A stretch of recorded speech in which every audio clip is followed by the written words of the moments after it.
I'm furious. The tires are broken. I called the repair shop. They can't come now. Also called the tow truck. It will cost $3,000. You pay for it yourself. I do not care. Get it done for me quickly. My mother is waiting for us to eat. Then let your mother wait. I'm not going. Hey, stop arguing. Isn't it because the tire is flat? What about the spare tire? We will not replace the spare tire. What if we know how to change the spare tire and still quarrel here? Hey, changing a spare tire is easy. It can be done in a minute. First, take out the spare tire and tools from the trunk, and then loosen these screws.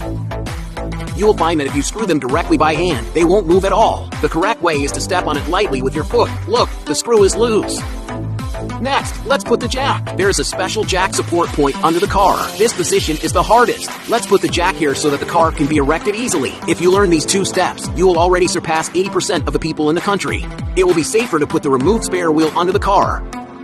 The last thing is to tighten the screws. It looks simple, but if you do it wrong, be careful that your tires will run away. When we tighten the screws, we must tighten them diagonally.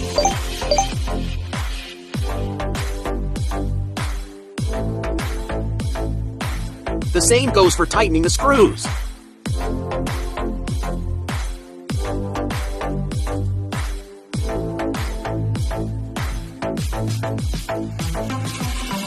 Brother, this spare tire has been replaced for you. Wow! It turns out that changing a spare tire is so simple. I learned! You don't even know how to change the spare tire. Be careful that your girlfriend will change you one day. My homepage still has a lot of car knowledge like this. Follow me and take a look when you have nothing to do. Thanks! Okay, bye!